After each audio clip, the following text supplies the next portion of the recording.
नमस्कार, मी सुरेश चिरडे. आपण पाहतात महाराष्ट्र 24 न्यूज.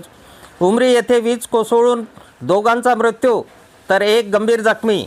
यवतमाळ जिल्ह्यातील कळंब तालुक्यातील उमरी येथे 23 जून 2026 रोजी वीज पडून दोघांचा मृत्यू झाला तर एक गंभीर जखमी झाला आहे. मृतामध्ये निखिल वाल्मिक भोयर वय 35 वर्ष, भीमराव रामभाऊ लाटकर वय 60 वर्ष हे या दोघांचा मृत्यू झाला. तर साहिल भीमराव लाटकर वय 19 वर्ष हे गंभीर जखमी आहेत.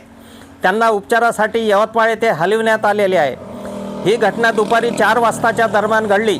वृत्तानुसार पाऊस व विजेंच्या कडकडाटामुळे तिघे शेतातील झाडाखाली आश्रयासाठी थांबले होते. त्याचवेळी वीज कोसळून ही दुर्दैवी घटना घडली. या घटनेमुळे उमरी गावात शोककळा पसरली आहे.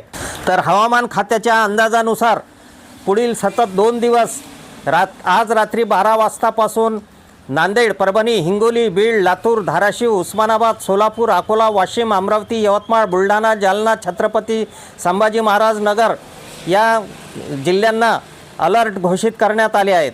या ठिकाणी मेघगर्जना व विजेंचा कडकडाट होणार असून 40 ते 60 किलोमीटर प्रति तासाने वेगाने वारे वाहणार आहेत.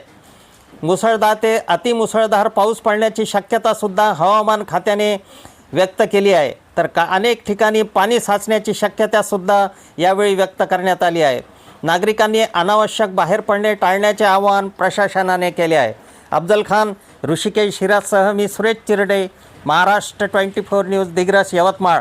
आमच्या पुढील बातम्याचे अपडेट पाहण्याकरिता आत्ताच आमच्या चॅनलला सबस्क्राईब करा व बेल आयकॉनवरती क्लिक करा. धन्यवाद.